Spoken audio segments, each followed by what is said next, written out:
Hey friends, what up? Welcome back to Babylon Talmud. Today we're studying Daf Lamed Hey, Daf 35, Masechta Sukkah. Friends, who could tell me what Daf 35 talks about?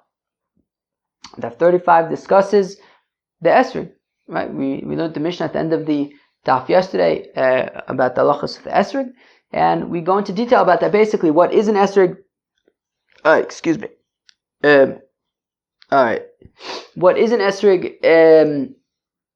And, the Mishnah had said all sorts of things like Orla, Truma Torah, Truma Tmeya, Meiser Sheni B'Yushalayim, right, Demai, all these kinds of things. So today's daf, we're going to go into detail on those different types of esrogim and see what may or may not be the problem there. We're going to start all the way at the top of Daf Lamed Hey Amud Aleph. Taner Rabbanan the Rabbis Tapri Eitz Hadar. The pasuk says that it needs to be this pre-Eitz Hadar. What does that mean? So Eitz Shatam Eitzo Ufirio Shave. So it has to be a tree that the taste of the tree, what does that even mean? The taste of the wood, I guess, and the taste of the fruit is the same. Alright, the fruit tastes like the tree. Sounds good to me. Have Omer is an esrog. And we say that that's an esrog. Ve'em pilplin. Why? How do we know with that? That's an esrog tree? I thought that's a peppercorns. The Keditani is within the Brisa. Hoya Reb Meir Omer. The Reb Meir would say Mashma Shenemar when Tatum Kol Eitz. It says by Orla, right? That we said that what's the halach of Orla when it comes to fruits? That you can't eat the fruits for the first 3 years. So if we're talking about eating fruits, so Memela, we're talking about fruit trees. So that when Tatum Kol Eitz, Eni Odea Shu Eitz Meichel. So then don't I know that the trees that we're talking about are fruit trees? Then why do you suppose to have to say that if you plant fruit, like food trees, then they're going to be chayiv in Orla? What other trees are we talking about? If we're talking about that you're not allowed to eat them, obviously we're talking about food producing trees. So, and for the Gemara, Eitz Shatam Eitzo for Yoshave.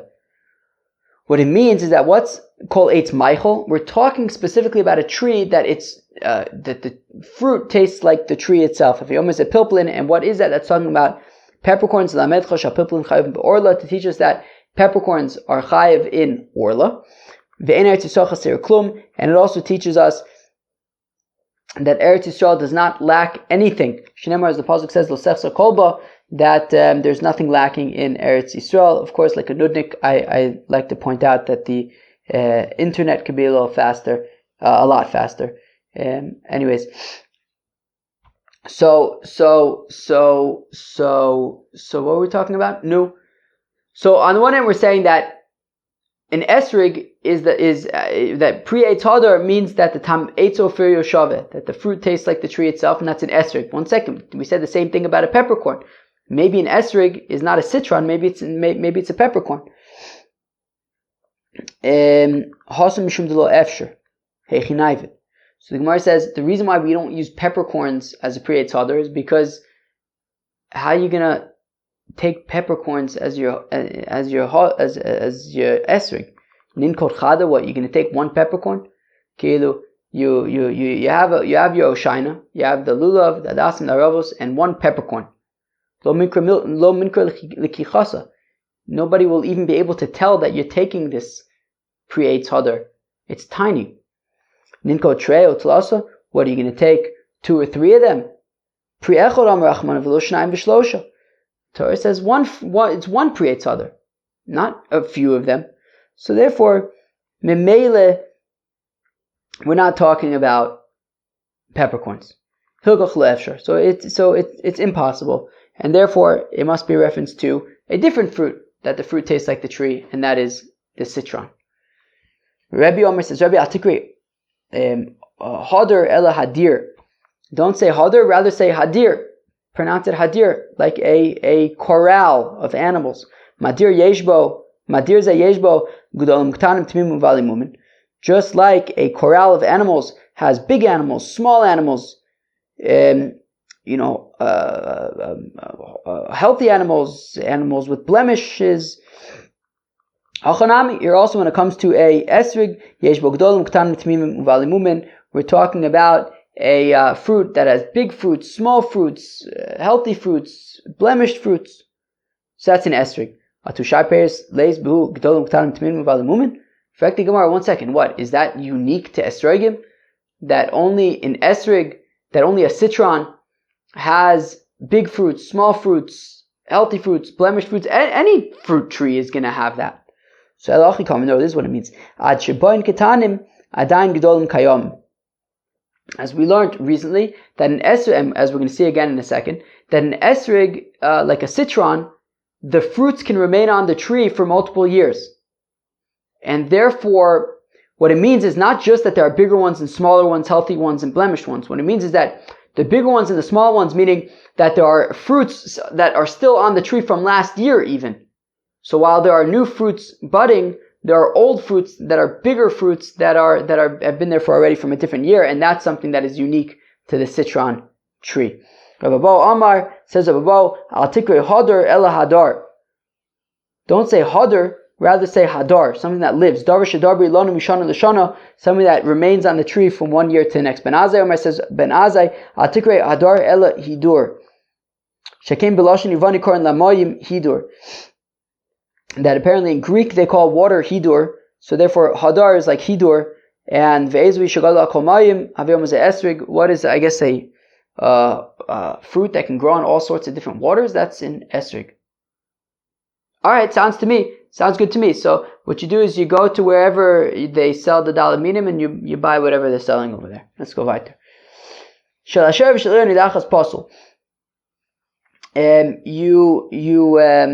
you have an esrig from a tree that was worshipped for Avodah Zarah, or that came from a city where most of the people over there were worshipping idols, and you have to destroy it and everything. My time came to the Sefer Koi, well, since you have to burn everything over there, so it doesn't have a size, an amount. And of course, an esrig has to have an amount, as we learned in the Mishnah, right? The Machlokas Rav Meir and Rav Yehuda. Rav Meir says it has to be the size of a nut. Rav Yehuda says it has to be the size of an egg.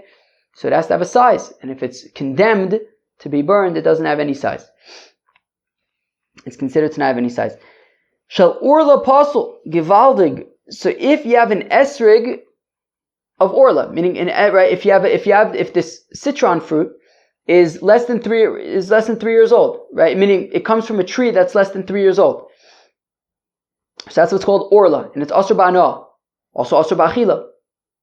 So you can't use it as your esrig. The shaila is why? Why specifically? I just mentioned that it's Asur Ba'achila and Asur Ba'ana. Well, let's go weiter in a second. My timer. So how come you're not allowed to use this? Meaning Asur Ba'achila is, if it's Asur Ba'ana, maybe it's Asur Ba'achila. Okay, let's go weiter. My timer. Pliga bar Abchia bar Oven bar Ba'asi. Givaldig. So the Machlokas of Abchia bar Oven, different gears says Abchia. What do you want me to tell you? I'm going to stick with Abchia bar Oven. So even though it might not necessarily make sense, but why would Ba'asi be arguing with Abchia? Maybe it makes sense. I don't know. I'm just going to stick with what we have over here. What do you want me to tell you? What do you want me to tell you? Let's go weiter. My time Pliga bar Abchia bar Oven bar Ba'asi. So the Machlokas of Abchia bar Oven and Rab Asi about what exactly is the problem here. Why are you unable to use an esrig of Orla? So one opinion is, well, because you can't eat it. And of course it says, you have to take for yourself on the first day. Right? Etc.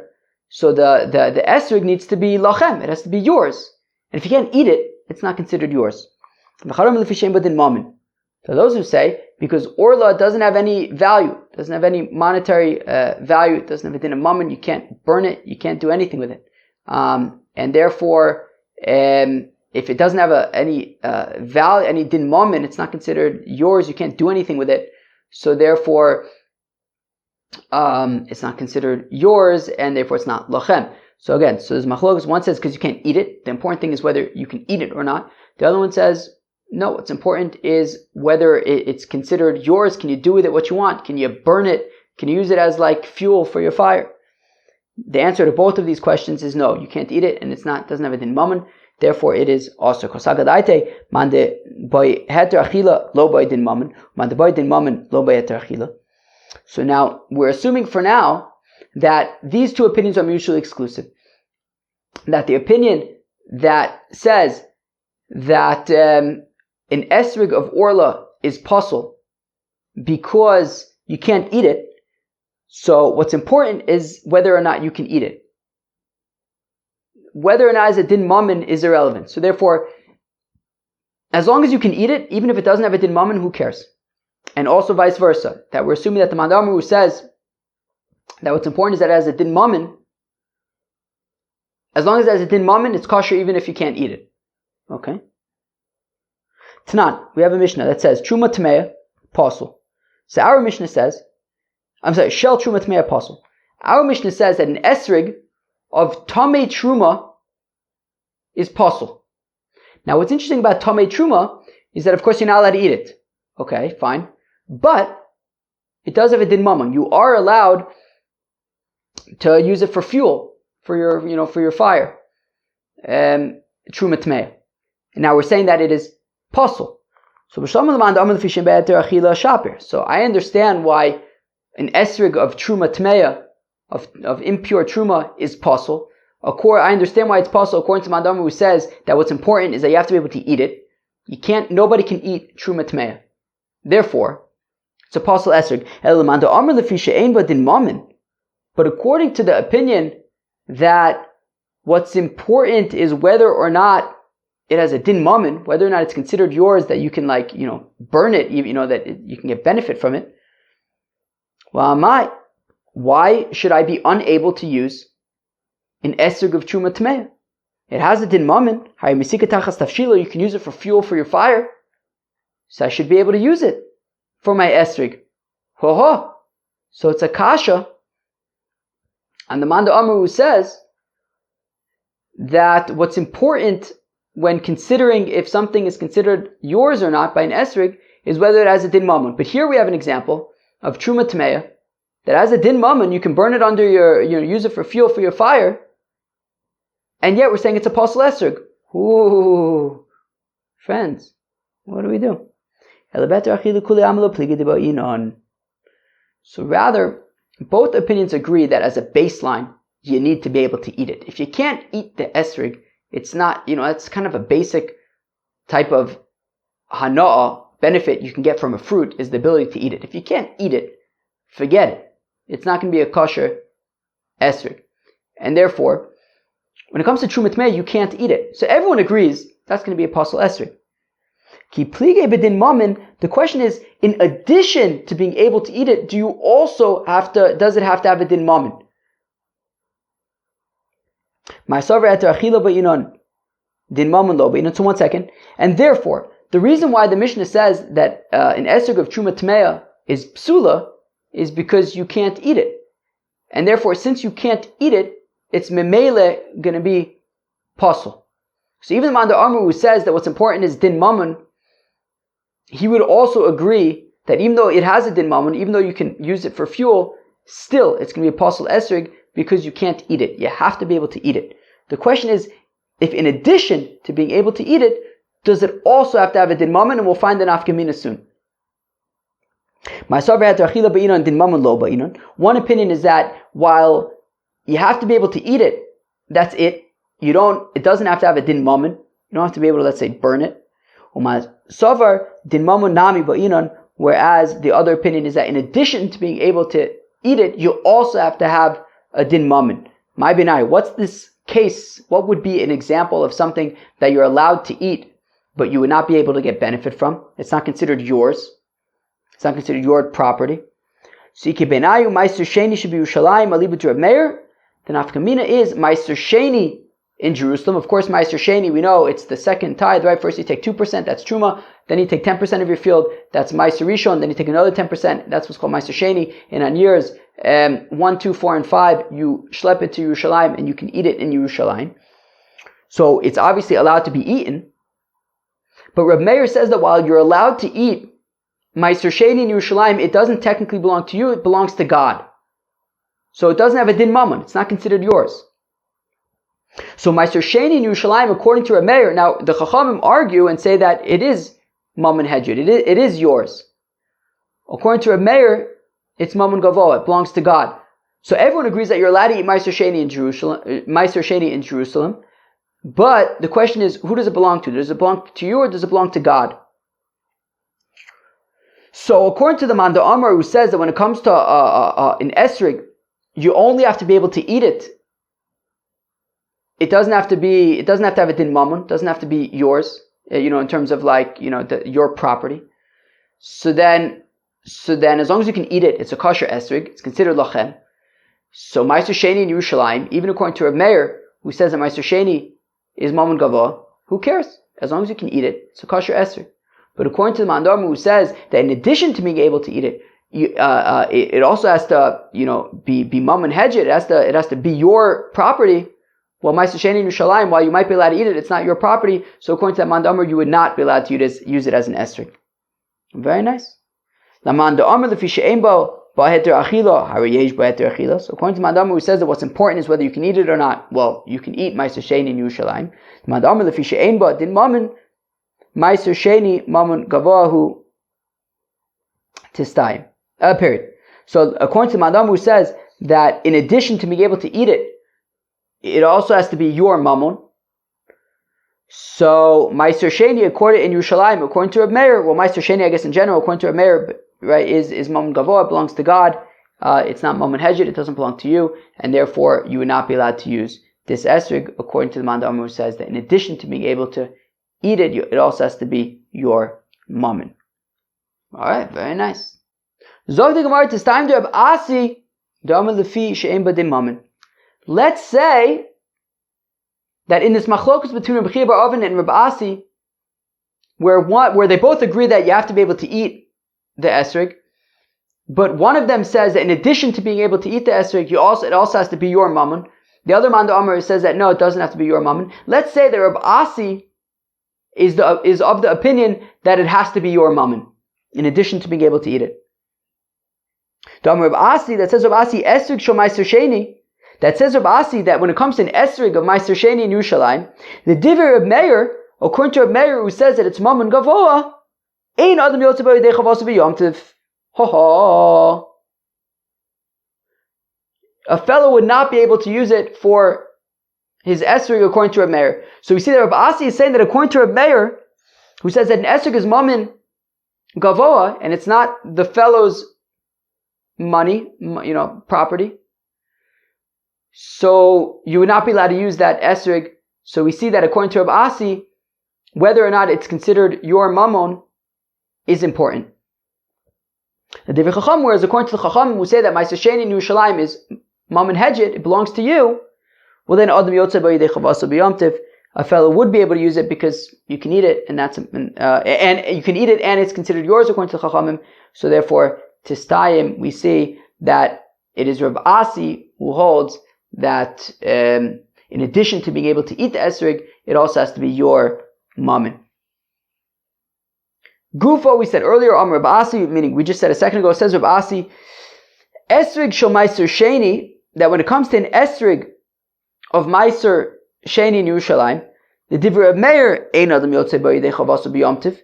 According to Reb Meir, who says it's mammon gavoah, you're not allowed to use it for your esrig.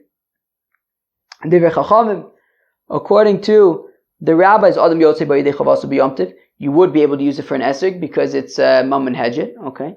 Matzah shel Meiser Sheni, when it comes to matzah on Pesach, the first night of Pesach, if it's Meiser Sheni, the divrei Reb Meir, ein adam yotzei bo yedei chavaso b'Pesach, according to Reb Meir, says it's mammon gavoah, you would not be allowed to use that matzah on the first night of Pesach.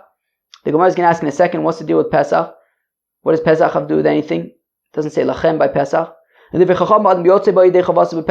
to the Chacham, you can use matzah of Meiser Sheni on Pesach. Isa shel Meiser Sheni, dough of Meiser Sheni. The divrei Reb Meir p'tur min achala. According to Reb Meir, who says that it's mammon gavoah, it's potter from challah, because it says in the context of challah, reishis hariso seichem. It has to be yours in order for it to be chayiv in challah. Whereas, according to Reb Meir, Meiser Sheni is mammon gavoah, it's not yours. The divrei Chacham chayiv is b'challah. According to the Chacham, it would be chayiv in challah because it's mammon hedjit. Maskef Rav Papa says, B'shlama Isa, I understand when it comes to challah, it says that it has to be the first of your dough. And therefore it's a shaila, is it mammon gavo or mammon hedjit? Esrig nami, ksiv lochem, mishel lochem. Also in the context of esrig it says, ukachtem lochem, that it has to be yours. So I understand why maybe it could be a problem if it's not mammon hedjit. Elamatzim ksiv matzaschem. But does it say in the context of matzah that it has to be your matzah? No, it doesn't. So why is Reb Asi saying that whether or not you can use matzah of Meiser Sheni, it depends. Reb Meir, Chachamim, who cares? It doesn't have to be yours anyways. It doesn't say matzaschem, it doesn't say your matzah.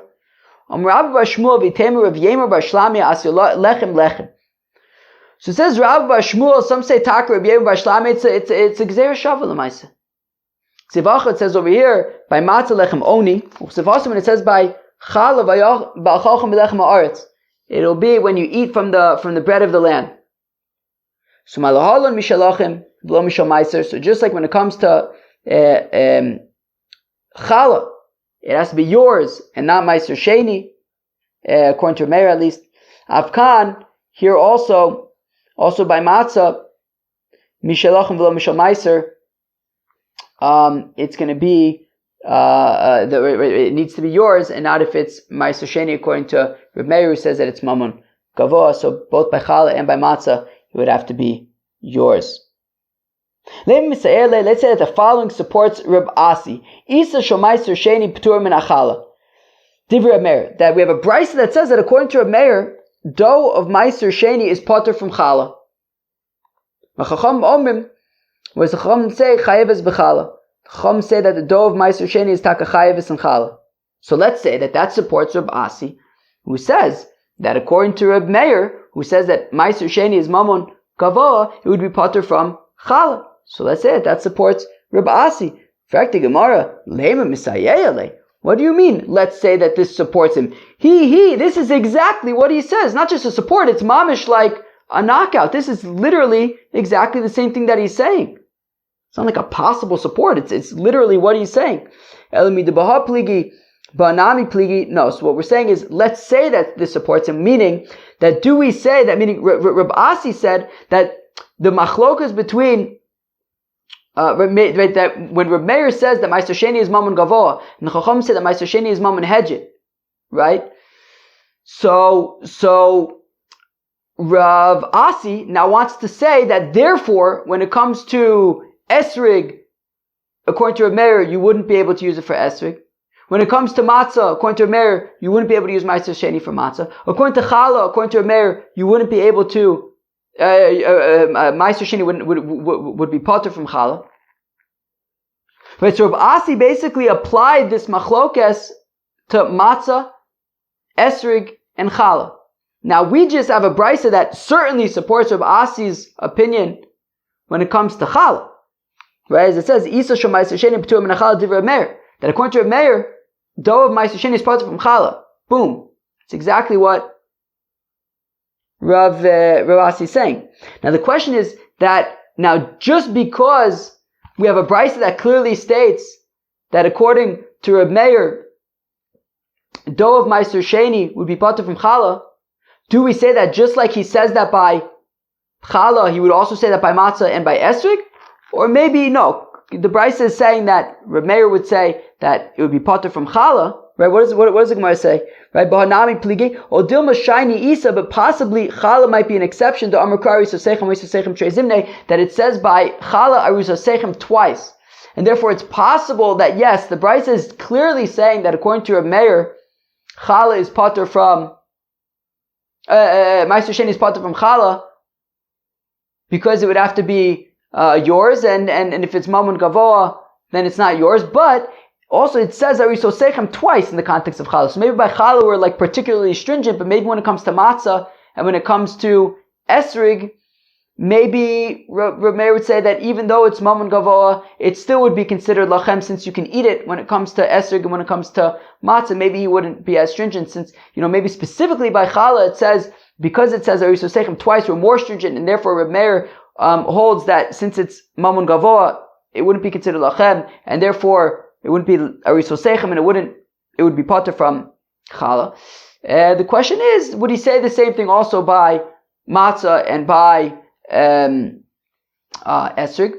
It's unclear, so that's why we say Lema Misayele. Let's say that this supports Reb Asi. It's not totally clear, but let's say that that from the fact that Reb Meir clearly says that dough of Meiser Sheni is pater from Chala, let's say that it's a support for Reb Asi who says that he would also say that it's not going to be okay for an esrig and that it would not be okay for matzah either. But it certainly isn't definitive. It's not 100% clear. Zok the Mishnah shal truma tmeya psula. So the Mishnah said that if you have an esrig that's truma tmeya, tomei truma, it's psula, delays be'eter achila, because you can't eat it, and everyone agrees you have to at least be able to eat it. Truma tahora lo yito. We said that if it's truma tahora, then if it's tahora truma, still you shouldn't use it, even though you can eat it, you still shouldn't eat it, and it's yours, it's mamon hedget, but still you shouldn't use it. Pligi Rabbi Ami Rabbi Asi is machlokas between Rabbi Ami and Rabbi Asi. Chad Omar mipnei shemachshir v'chad Omar mipnei shemafsida. Aha. So one man Omar is because if you when it comes to truma, so you have to guard it to make sure that it doesn't become tameh. Now, right? We got to make sure it says mishmeres trumosa. You have to guard truma to make sure it doesn't become tameh. Now, the hoshaina, the hadasim, the aravis, you're going to keep moist in water. And when you touch your esrig to the hoshaina and hold it together, so then it's gonna become mukhshal l'kabel tumah. It's gonna be able to become tameh because it's gonna touch the moistness of the hadasim and aravis. I guess if you even bundle them together with the lulav, whatever, the hoshaina is gonna be moist. It's gonna make the esrig mukhshal l'kabel tumah, which you don't want to do because you want to prevent it. You want to guard it from becoming tameh, so certainly you don't want to make it able to become tameh by touching it to water. The other option is that you're gonna make it mafsid.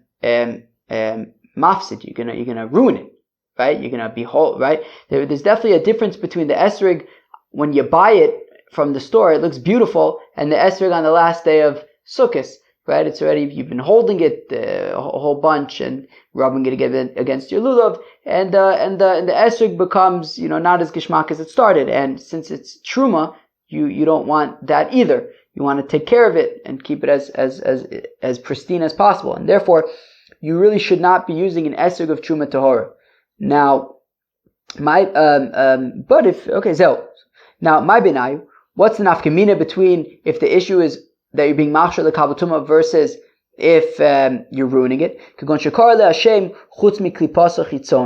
Well, let's say you said that only of that when you were setting aside this esrig to be truma, right? Because what's truma? Truma is a percentage of your field. So we're saying that if this esrig was truma, but you only made part of the esrig truma, right? The inside of the truma you made, the inside of the esrig you made into truma, but you said the outside of it isn't going to be truma. So in that case, l'mando amar pnei shemachshir ika. So once mando amar that we're concerned about, you're being machshir to l'kabel tumah. Well, that applies, to the inside as well, the outside, right? Meaning, if you're machshir l'kabel tumah, then a dead sheretz touches the esrig, so the whole esrig becomes tameh. So therefore, so if the inside of the esrig is truma, but the outside is not truma, but it doesn't matter because by touching it to the hoshaina, so then the esrig is going to become mukhshal l'kabel tumah. The entire esrig is mukhshal l'kabel tumah, including the inside part that you designated as truma. Now, but according to Mandam, who says that the issue is that you're going to make the outside look ugly, get messed up and stuff. Well, who cares about the outside? The outside isn't truma. Okay, very nice. But if you do l'maisa take this esrig of truma tahora, it will work because you're allowed to eat it. And Rashi says, a Kohen could definitely eat it. A Yisrael, if he has like a grandchild who's a Kohen, he could eat it. But we seem to be saying that anybody could really use this esrig of truma tahora b'diavad. Really, we just said that you shouldn't, but if you do, it works. According to the Mandam, who says that the issue is that you, meaning that you have to at least be able to eat your esrig. Well, it's edible, right? Truma tahora is edible. And according to Mandam, who says that in order to be able for something to be a kosher esrig, it has to have a din mammon. It has to be, yours. You have to be able to, to use it. Yeah, it's yours. You can use it, or you can burn it under your food if you need to. So it has a din mammon. Mishal demai. Okay, we said that if you have an esrig of demai, which of course we know is an esrig that was purchased from an Amaretz, so we can't be certain that he separated Meiser from it. So Beis Hillel says that you're allowed to use it; it's kosher. Beis Shammai says you're not allowed to use it. My time to Beis Hillel, how come Beis Hillel says that it's that it would be kosher? Wait, what do we say? Yeah, okay. How come it would be kosher? So given the ba'i mafker lehu l'nechase v'havei ani v'chazile hashtanami lachem korinabe. Well, since technically, if he wanted to, he can give up all of his possessions, and it'll be considered a pauper. It'll be poor. And poor people are allowed to eat demai, as we've learned in the past. So therefore, it's enough for it to be, since theoretically it could be considered lachem if you give up all your possessions. So you could even now you could be yotze with it, even though you aren't giving up all your possessions. The Tanan, as we learned in the Mishnah, you could feed demai to poor people, bes achsanya demai, as well as to the soldiers of the king, that it would be the responsibility of the community to feed them, so you could feed them demai. Beis Shammai ani lo achil demai, whereas Beis Shammai says that poor people do not eat demai, and therefore they say that an esrig of demai is possible because there's no chance that you'll be able to eat it. It's not as we learned in the Mishnah. You can feed demai to poor people, vesachsan na'im demai, as well as to the soldiers of the king. From Rav Huna, it says Rav Huna Tana, that was taught in Brisa, Beis Shammai Omrim, that Beis Shammai say ein ma'achilin es anim vesachsan na'im demai, that you're not allowed to feed poor people and the soldiers of the king demai. Vesil om machilin esanim demai vesachsanoim demai. Vesil says that you can feed poor people and the soldiers of the king demai. So we see that according to Beis Hillel, poor people can eat demai, and therefore, since theoretically you could make yourself into a poor person and then you could eat it, so we can therefore consider it lachem and it's kosher. According to Beis Shammai, we say, look, even if you would give up all your possessions and become poor, you still wouldn't be allowed to eat it because we don't feed demai to poor people. Shal Meiser Sheni Yerushalayim, in esrig of Meiser Sheni in Yerushalayim. So the Mishnah says that you shouldn't use it. How come you shouldn't use it? So the mandam pnish machshira hari machshira, mandam pnish mafsida hari mafsida. So according to the Manda Amar, who says that by truma that we're concerned that you're being machshir lekabel tuma, the same would apply to Meiser Sheni. And according to Manda Amar, who says that we're concerned that you're going to sort of ruin it by holding it, so the same thing applies to the Meiser Sheni as well. But if you did use the Meiser Sheni Shebi Yerushalayim, it does work. Interesting. So Manda Amar Pnei Shem B'Eter Achila Divrei Akol. So according to the Manda Amar, who says that what's important when it comes to an esrog, that you have to be able to eat it. So Meiser Sheni Shebi Yerushalayim, you can eat, right? We said that was a B'chiyah Bar Oven. So you can eat Meiser Sheni Shebi Yerushalayim, it works. Now, we said according to Rabbi Asi, however, in addition to being able to eat it, it also has to be considered your property, right? Mam and Hedjit. So now this would be, of course, machlokas between Rav Meir and the Chacham. So according to Rav Meir, who says that it's Mamun Gavoa, it belongs to God, so then you would not be allowed to use it. So when the Mishnah says that if you use an esrog of Meiser Sheni in Yerushalayim, it is kosher, it does work, so that would have to be according to the Chachamim, right? So the so according to Abasi, the Mishnah would have to be the opinions of the rabbis. The opinion of the rabbis who say that Meiser Sheni is Mammon Hedjit, belongs to the person, and therefore that's why we're saying that if you use it, it's kosher. Also, Chazazis, if the esrig got some kind of a boil on the majority of it, so we say that it is going to be a pasul esrig. Amar Rav Chizda of Ezer bin Agoda Amaru Amokumiyah Be'ezo says Rav Chizda that the following was stated by Rav, may God assist him. Lo shanu ela b'makom echad of abishnayim v'shloshim makom was kosher, just like we saw it in the context of the Hados. So Rav Chizda says that Rav says that this large boil, that's only if it's all concentrated in one place, then it is going to be apostle esrig. But if this boil is spread out in a few different locations, so then, even though it's the majority of the esrog, it's nonetheless kosher. Amar Rava says, Rava Adraba, what do you mean? The opposite. If it's in a few different places, well then it's going to be like a spotted esrog, and it's definitely possible. Eli Itmar Asefer Itmar. Rather, No, if we're going to state this statement of Rav Chizda in the name of Rav, it's on the Seifa, it's on the next part of the Mishnah, which says al miuto kosher, that if there is a boil on a minority of the esrig, we said that it's kosher. Amar Rav Chizda says Rav Chizda davar zeh Rabbeinu Agada Amar Rav Makom Yeh Be'ezro, that the following was stated by Rab, that when we say that if there is a boil on the minority of the esrig, then it's kosher. That's only if the boil is in one place, but if it's in a few different places, then it's like a spotted esrig and it's posel. Amarava says Rava Bal Chotmo, if it's on the top part of the hadas of the esrig, the part of the esrig that everybody sees, so then even if it's tiny, it's going to be possible. So if there's some kind of like boil of sorts on the esrig, on the top part of it, so then it's going to be a problem in Mela, no matter what size it is.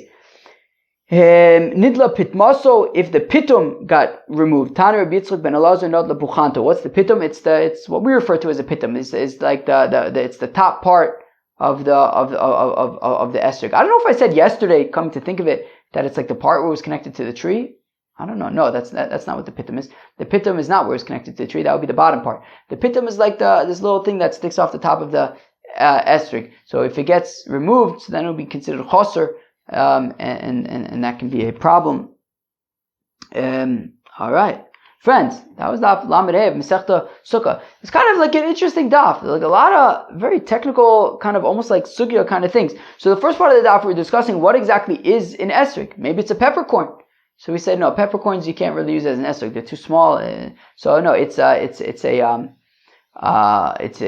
citron because it's something that the fruit tastes like the tree. We also saw the opinion of Rebbe, who says that it's like a corral of animals, that there's different ages and things like that, and some are healthy, some are unhealthy. So also the same thing applies to an esrog, because since it's from multiple years, so therefore because it's for multiple years, so then you have kind of big ones and small ones and things like that. We also saw the opinion of Rabbi Abba, who says that it's hadarbi lanu mishana l'shana.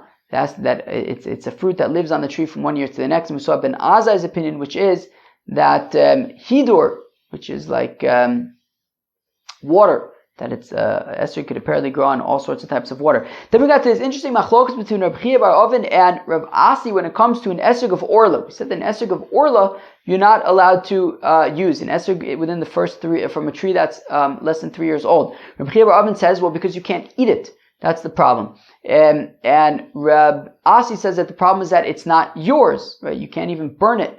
And we said that everyone agrees that you have to at least be able to eat it. The question is, in addition to being able to eat it, does it also have to be yours? Rav Asi says yes, and Rav Chia said no. And then Rav Asi wants to apply this also to challah and to matzah, to say that in addition to being able to eat it, you also it has to be considered yours, and therefore Meiser Sheni in Jerusalem, according to Rav Meir, who says that it's mamun, that even though you can eat it, it belongs to God, so that would kind of fall through the cracks, or that would be a machlokas when it comes to matzah and challah and esrog, that since according to Rav Meir it's not considered yours, even though you can eat it, it would not be a kosher esrog, it would not be good for matzah, and it would be pater from challah. The chachamim who say that it's mamun hedget, that it does belong to you, so then says Rav Asi, it would be chayiv in challah, you would be able to use it for matzah and for esrog. We then went through other examples in the Mishnah, such as truma tmeya, you can't use it because you can't eat it. Truma tahora, we say you shouldn't use it, either because it can become mukhshel l'kabel tuma, either because, by using it, you're going to touch it to the hoshaina, which has been sitting in water to keep it fresh, and then it'll become mukhshel l'kabel tuma, which we don't want, or because it'll get ruined, or because it will get ruined by like holding it all the time. Fine. We also then discussed demai. We said that you shouldn't use demai. We said that according to Beis Hillel, you can use an esrog of demai because you can always make yourself into a poor person, and then you can eat demai. According to Beis Shammai, says poor people can't eat demai, and therefore, you can't use an esrog of demai. We said that also.